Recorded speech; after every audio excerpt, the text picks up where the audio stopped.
If it were me, I'd want to fill my husband's plate with things he loves.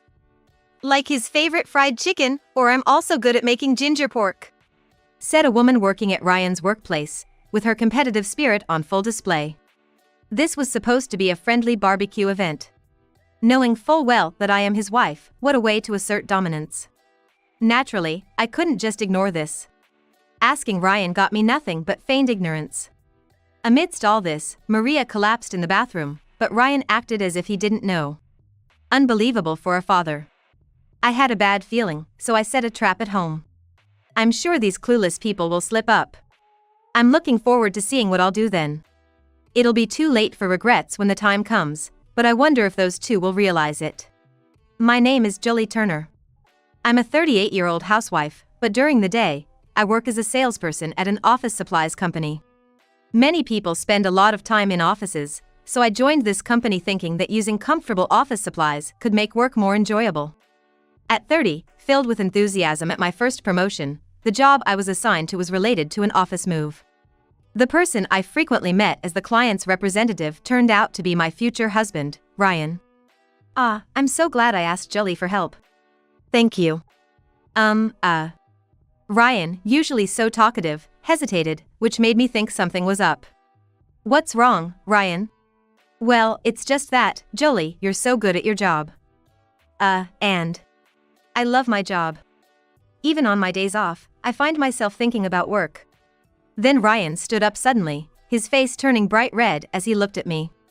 Would you like to have dinner with me on your next day off? I was surprised by the sudden invitation, but Ryan looked very serious. The office move is progressing well. Soon, I won't get to talk to you anymore. No worries, our company is fully committed to after-sales service, so if there's anything you need, we'll be right there for you. It's not about that, I just want to talk to Julie about things other than work. I want to get to know you better. I've never met anyone who expressed their feelings so directly before. The people I've dated in the past were more like, it just happened, and we kind of just ended up together. It was such an ambiguous relationship that it could even be described as fading away, so much so that I never quite understood what it meant to like someone. But seeing Ryan shaking and turning bright red as he directly expressed his feelings, I reconsidered everything up to now. Maybe this is what liking someone feels like. We confirmed our feelings for each other, and got married just before I turned 31. 2 years after we got married, when I was 32, our daughter Maria was born, and the three of us have been living happily together. However, a dark shadow was cast over our everyday life. One day, when Ryan came home from work, he asked me, "Hey, is there anything happening on the first Sunday of next month?" Sunday? Nothing in particular, why? There's a company social gathering next time. It's a family-friendly barbecue, wanna come with Maria? Saying that, Ryan handed me a piece of paper with the email printed on it.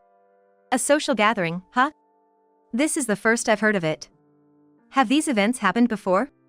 There have been social gatherings before, but Julie seemed busy with work or childbirth, so I didn't invite you. Ryan talks about his workplace a lot, so I wanted to meet the colleagues he mentions. I don't have plans for that day, so I might as well join. Maria has never been to a barbecue before, so it's a good opportunity. Great, then it's decided. I'll sign us up. It'll be Julie, Maria, and me attending. Yay, I'm looking forward to it. On the day of the barbecue, we were blessed with great weather, a perfect autumn day. Mom, I'm really looking forward to the barbecue. Me too. Let's make sure we don't bother anyone. Okay, I know. Ryan had some preparations to do, so he went to the barbecue site ahead of us. I was chatting with Maria while looking for Ryan. Hey! Over here! It seemed like everyone had brought their families or significant others, making it quite a large group. I was worried we might get lost. Don't worry, I told you, didn't I? Can I introduce you to someone real quick? Ryan invited me over and introduced me to a group that seemed to be his colleagues and subordinates. Everyone was so friendly and easy to talk to, I was having a great time. Maria seemed to be having just as much fun, even more lively than usual. Everyone's so nice. Do you like the barbecue? Yeah. It's fun. Warner and Jack, Dad's friends, said they'd play with me. Can I go? Just don't go too far, okay? Make sure you listen. I know. I'll be back. Maria seemed particularly fond of Warner and Jack, Ryan's subordinates. Both of them had relatives around Maria's age and seemed experienced in handling kids. After making our rounds and saying hello, I decided to take a break on a bench when someone approached me. A petite woman with a bob haircut was standing in front of me. You're with Ryan's company, right? Your name was Riker. Riker Newhall. Oh no, did you forget already? Riker was giggling and fluttering her hands as she laughed. She said she was from the company, but she looked quite young. I'm always grateful to my manager, Ryan. He's always so kind, makes me want to follow him. That's the kind of boss he is. Is that so? I'm glad to hear that, makes me happy too. Riker was smiling and waving her smartphone around. However, that cute smile suddenly seemed scary for a moment. I don't know why, but I had a bad feeling. Ryan's wife is so easy to talk to. Hey, since we're here, why don't we exchange contact info? Sure, that's fine. I found myself exchanging contact information, pushed by her momentum. Could this be a woman's intuition? Something about Riker's way of speaking, her demeanor, felt off. Do you use social media? Would it be okay if I send you a friend request? We had just met, and she's already talking about connecting on social media. I was honestly perplexed, wondering if this is just how younger people are. I don't really check that stuff much. That's okay. I sent you a friend request, so please accept it. While we were talking, she managed to use her phone without me noticing, and it made a light popping sound. It was the sound of a friend request from Riker. Alright, I'll just press this accept button here. Thank you so much. Looking forward to keeping in touch. Then, as soon as she put her phone away, she slapped her palm as if she just remembered something. Oh, I've been meaning to ask you something, is that okay? What's up? Doesn't Ryan's lunchbox seem a bit girly to you? I was taken aback by her sudden question, realizing she was talking about the homemade lunches I prepare for him on workdays. It's mostly salads and vegetables, right? Ryan always says it's hard to eat because it's all veggies. A couple of years ago, Ryan's health checkup showed some areas of concern, so I've been making his lunches with a focus on vegetables. Men probably prefer something more substantial, don't you think? She said this with a smile, making a small fist pump. If it were me, I'd fill my husband's lunchbox with things he loves, like fried chicken or ginger pork. I'm pretty good at those. Suddenly, her unasked for advice seemed misplaced. As his wife, I take pride in managing Ryan's health, which is why I carefully balance vegetables with meat or fish in his lunches. But then I realized. Riker's look at me was challenging. She didn't just see Ryan as a supervisor. It was either romantic feelings or something else I couldn't quite pinpoint. Normally, you wouldn't approach a wife enjoying a friendly barbecue and say such things. For now, I decided to respond neutrally. Well, I guess you have a point. I wanted to wrap up the conversation quickly. It was about time to go pick up Maria. It wouldn't be right to keep Mr. Watanabe and Mr. Sato looking after her for too long. Just as I was thinking this, Maria came towards us, with Mr. Watanabe and Mr. Sato walking a short distance behind, watching over her. As I was about to go to Maria, I heard Riker mutter something under her breath. Yeah, this should be fine. I was about to ask her to repeat herself when Maria called me. Hey, Mom. I played a lot. It was so much fun. Oh, did you have a good time? That's great. We need to thank Warner and Jack. While having that exchange, I missed the chance to ask Riker what her earlier comment meant. Before I knew it, Riker was nowhere to be seen. I was curious about what her "it's fine" meant, but without her around, there was no way to ask. Honestly, thinking about Riker made me feel uneasy. That's because I checked with Ryan after that barbecue. Hey, is Riker your subordinate? Riker? I noticed Ryan's eyes darting around, which was concerning. He had never shown such behavior when talking about work before. Yes. She's a temp who came in, doesn't talk much, but she's around. Ryan went on to talk about this and that, but honestly, I wasn't really listening. He seemed like he was hiding something. About a month after that barbecue, Ryan came home on time, which was unusual. Normally, he would stay late at work.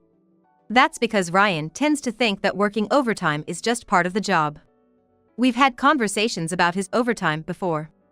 Man, all this overtime is exhausting. Rushing to catch the last train, I've had enough. It's tough with all that overtime.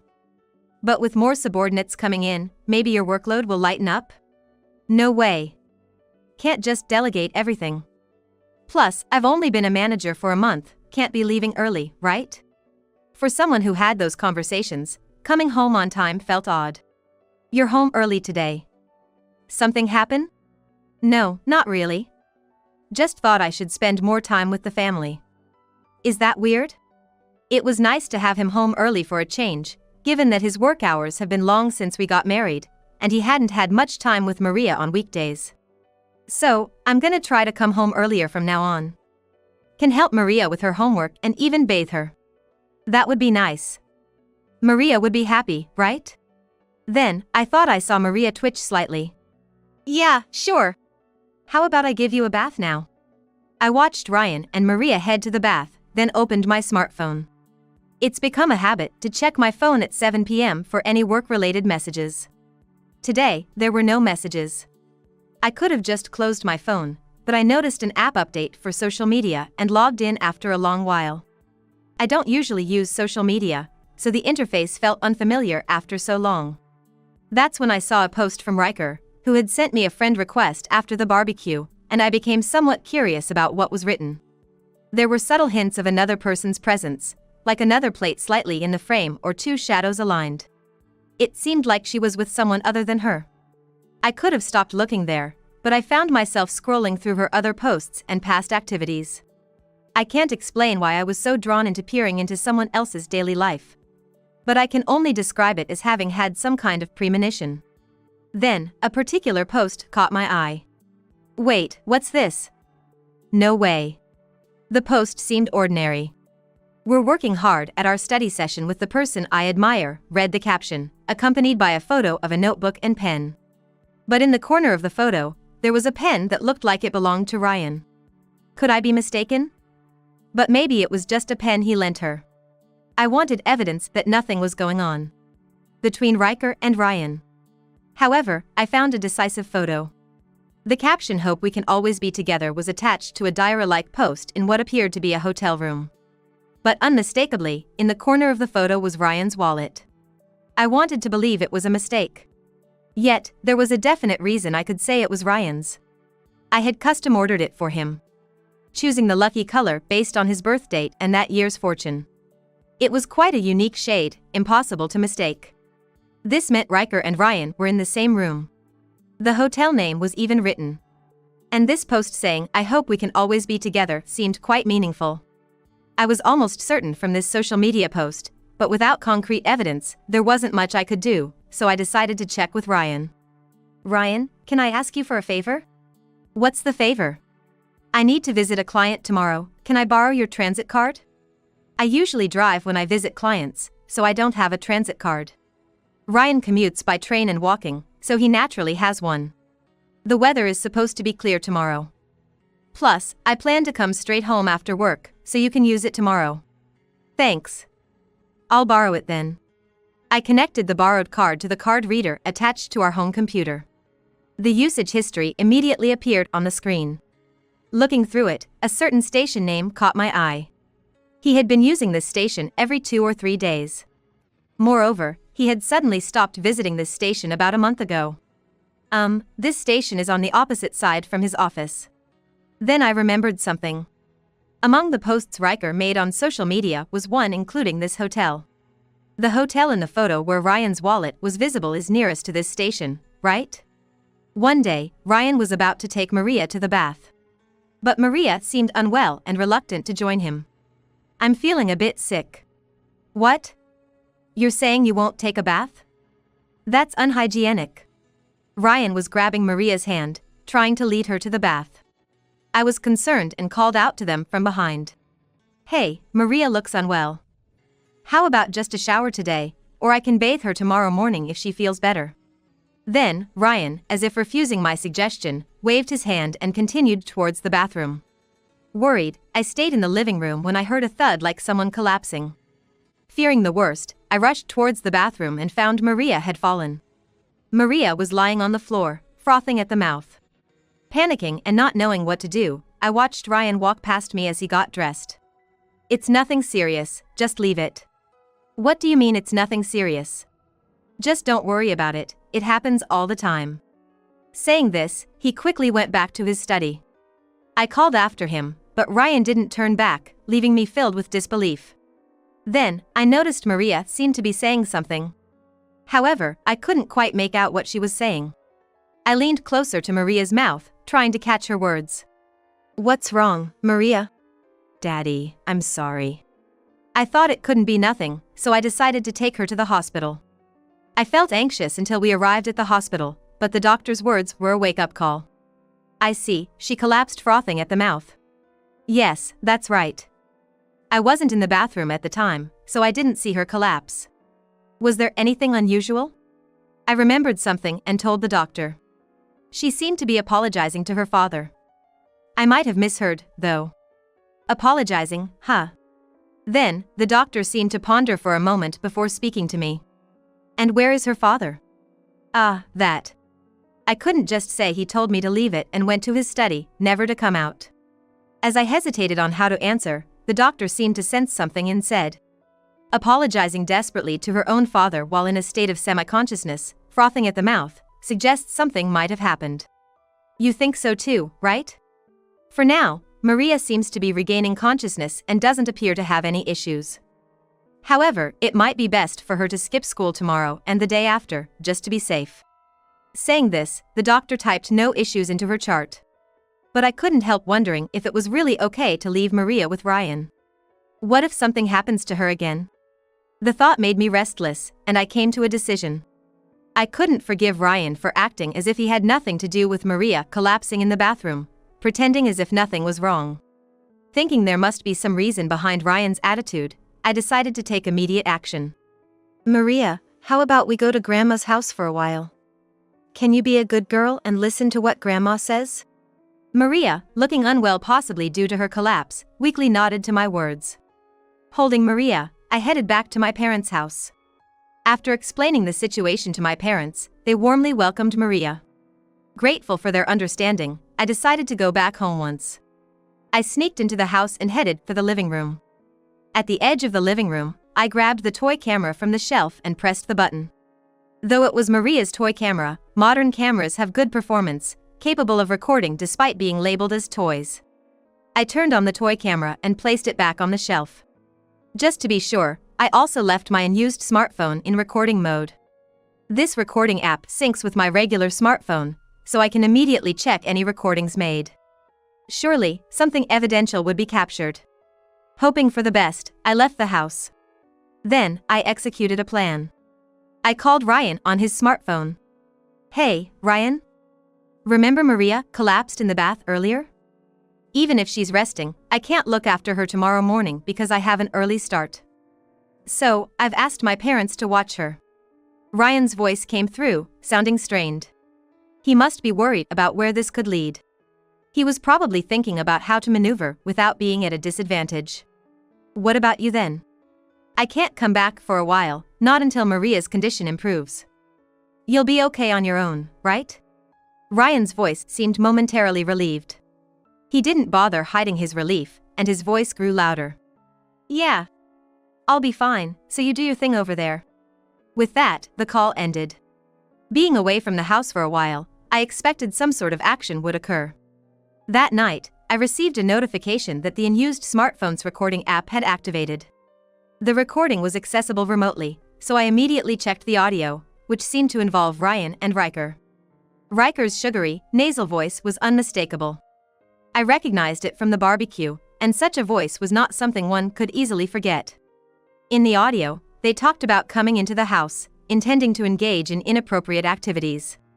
It was clear that Ryan was willing to engage in such acts without any regard for his family. Despite being married and having a daughter. Taking advantage of my and Maria's absence, they seemed to have entered the room. I had to check the video on the toy camera when I got home. Thinking about this, I was grateful for the freedom to act since I was staying at my parents' house until Maria's condition improved. Maria, Mommy will step out for a bit, but I'll be right back, okay? Maria nodded. She seemed to be feeling better compared to the day we visited the hospital. After making sure she was all right, I returned home once again. Maria was safe with my parents, so I felt reassured. Back home, I retrieved the toy camera.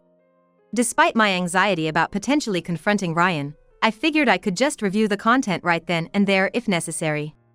Luckily, the house was empty when I returned. Ideally, I should have checked the content back at my parents', but given the time of day and the risk of Maria seeing it, I decided to watch it there. The video on the toy camera showed Ryan and Riker. The moment I played the video, I felt nauseous. The video, which I did not want to see, continued without pause, making it harder to breathe with each passing second. Whether fortunately or unfortunately, the camera's placement captured Ryan and Riker's actions without hiding anything. Riker acting coquettishly and Ryan holding her tenderly. Their impatient actions unfolding in the living room made me rush to the bathroom. I managed to avoid vomiting in the living room but hesitated to continue watching. However, for the sake of our future and, most importantly, for Maria, I knew I had to confront Ryan and Riker. I had to settle things. With trembling hands, I pressed the rewind button on the toy camera. The video vividly showed them whispering sweet nothings like their eagerness to be together and declarations of love. Watching Ryan's expressions, I also remembered their conversations and the content on Riker's social media. That's right, I had exchanged contact information with Riker. It was time to confront her directly. Thinking I couldn't just let things slide, I decided to talk to Riker right away. Having accepted a friend request from her in the past, I was able to contact her directly via direct message. While trying to steady my trembling right hand, I navigated through my smartphone. Had operating a smartphone, something I'm so accustomed to, ever felt this difficult? I began typing words into the direct message box. I'm sorry to bother you when you're busy, but there's something I need to ask Riker. Good day. What's up? If it's something I can help with, I'm all ears. Came the reply, along with a cutesy rabbit sticker, a thin veneer of sympathy. What was she thinking, sending such a message? I hesitated about how to proceed but decided to play it down and ask Riker to meet up for a talk. I've been worried about Ryan's behavior lately, and I thought you might know something since you often talk at work. Riker then surprisingly revealed her hand, as if she was eager to share. You know, working in the same office and sharing all sorts of emotions, there are things you just come to understand. I nearly got carried away by her meaningful message but held back, sending another message instead. Indeed, we spend more time at the company than anywhere else. Since it's something I can only talk to Riker about, could you make some time to meet? No problem at all. I think I understand Ryan's situation better than anyone. How about the nearby diner? Whether she knew my intentions or not, Riker agreed to the talk. We arranged to meet at the nearby diner, and the day of our meeting arrived. From her tone, she seemed eager to spill about her relationship with Ryan. While waiting at the diner, pondering how to draw information out of her, Riker arrived. Her appearance made me wonder if she understood the gravity of our conversation. Short skirt, off-the-shoulder top. And upon closer inspection, a necklace from a famous brand. I remembered finding a receipt from this brand in Ryan's coat. With these thoughts, I looked at Riker. She suddenly switched to a smile and looked me in the eyes. Sorry I'm late. So, what did you want to talk about? Recently, Ryan has been acting strange. He won't answer anything at home. I thought maybe, since you work together, Riker might know something. I didn't miss the fleeting smirk on her face. As if she felt she had the upper hand. Oh, I don't know anything. But, he did mention he finds being at home painful and doesn't want to return. Riker looked at me with a mischievous smile. Thinking that there's no comfort at home is sad. Maybe if there's no excitement with the person you love, you don't want to go home, right? That's true. If it were me, I could be number one for Ryan. I can't accept that just because you're married or met him first makes you better. It seemed Riker was getting bored with me just listening, and she started to show her irritation. Then, glaring at me, she exclaimed, Ryan is the one who's suffering. You think so? You're saying he's suffering because he's with me? Yes. We love each other. I can make him happier. Riker looked at me with a face full of sincerity. As if to say she was the one deserving of Ryan. Was she planning to take Ryan away from me and marry him? Thinking about it made me feel insane. Well, if you're okay with someone who cheats while married, be my guest. I won't oppose it. Your leftovers? That's right. Any problem with that? I'll call Ryan now, and we can discuss what happens next. Of course. If paying me off to leave quickly means we can finally be together, it's a bargain. Riker clearly believed she would be chosen. Her bottomless confidence was almost visible. Ryan would never initiate a divorce. No, there's a significant reason Ryan can't bring himself to ask for a divorce. Thinking she's chosen without knowing that is just ridiculous. I picked up my smartphone and called Ryan. It should be his time to leave work. Ryan answered on the third ring, his voice sounding weary. What's up, it's Jolie. I'm busy with work. His voice implied there was nothing to discuss. Would he maintain that attitude if he came to the diner where I was? Just come to the diner in front of the station for a bit. A diner? Why? Ryan's voice feigned ignorance, as if he had no clue why I was asking him to come. But hearing this name, Ryan couldn't just stick to his story of ignorance. Just come. Riker will be there too. What? You haven't been fed some weird story, have you? Why don't you ask Riker? Sensing something, Ryan hurried to the diner. What's this about being with Riker? Ryan. It's me, of course. You said I was the most important to you the other day, didn't you? Riker looked at Ryan with a strong gaze. Ryan, pretending not to notice, probably wanted to just get through this. What's going on? You don't understand yet? Riker told me everything. About how you two are in love. No, this must be some mistake. A mistake? Then what's this? I played the voice recording from the app loudly. And I laid out the photos developed from Maria's toy camera. Ryan looked panicked, almost ready to kneel on the spot. It was just a fling. It's only you, Jolie. Believe me. A fling? I wonder what Riker thinks about that. I was astonished that people actually say such flimsy lines like in a teenage drama. For Ryan, Riker was indeed just a fling. But does he think that makes it excusable? Then, Riker, who had been listening, chimed in. No way. You don't love your current wife. You said you're with her just to avoid childcare and such, to have someone for that. Riker almost screamed at Ryan. I decided to confirm Ryan's words. So I'm just here for childcare and such, not to burden Riker with it? I was asking Ryan, but Riker leaned in as if to answer for him. That's right, isn't it? Not wanting to burden the one you love with troublesome things, that's Ryan's kindness, right? So, you interpret it that way. Seems like a very dreamy way of thinking, doesn't it? It's rare to find someone so detached from reality. I couldn't stop laughing. However, Riker looked confused, blinking rapidly as if she didn't understand what she wanted to say. Have you ever thought about how many decades it would take for just wait a little longer because you don't want to burden someone with childcare or elder care? No, I haven't. But as long as we have a home, it'll be okay. A home? What did you say? Riker became flustered. All her previous confidence seemed to vanish. No, it's just. Just what? Even if we got divorced and I had to pay alimony, as long as we have this house, Ryan said it would be okay. I couldn't help but burst into laughter at the absurdity of it all. Thinking to myself that I knew it. She believed Ryan's words without knowing anything about the house's deed or anything else. The house will be okay because we have it. Oh, I'm sorry for not telling you, but that house is actually in my name. It was my relative's house, and when we remodeled it, it was put under my name. What? No way! So, if we divorced, this man would be homeless. Of course, I'll continue living in my own house. Riker looked at me as if she hadn't heard this before. I decided to talk to Riker right away. You weren't aware, were you? You didn't think he was such a person, did you? Was I lied to? She suddenly stood up. Now acting as if she were the victim. Then I have to claim alimony. Yes. How much should he pay me for alimony, considering he played with the prime years of my life and caused me emotional distress? Riker was glaring at Ryan as if ready to fight. She seemed to be under some misunderstanding. Sorry, are you trying to get alimony from Ryan? for the emotional distress he caused by wasting the prime years of my life.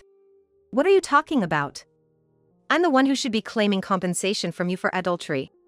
How she concluded that she was entitled to alimony after being the one cheating and self-destructing is beyond me. At first, she seemed puzzled, but as she noticed my serious demeanor, realization dawned on her. Realizing she was in a position to be sued for alimony, Riker's face turned pale. I have plenty of evidence here, so just be prepared for that. A lawyer will contact you, so please leave for today. Riker left with her shoulders slumped. Beside her, Ryan muttered with a relieved expression.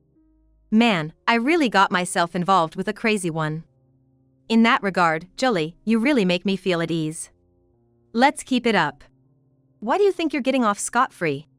Ryan scratched his head, looking away. Well, you know what they say, after the rain comes the hard ground. That's not a phrase for you to use, Ryan, and I can't imagine going on with you. You're not needed in my life, so please leave. Then, Ryan clung to me. Come on!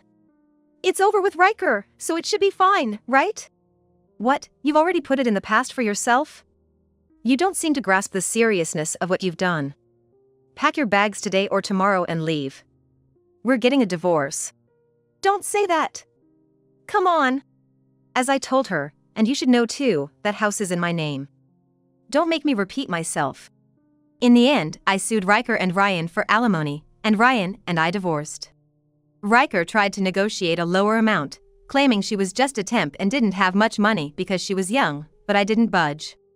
Rightly so. Adults should clean up their own messes. It's somewhat sad she wasn't taught such an important lesson. Ryan was kicked out of the house we lived in and begged to be let into the company dormitory.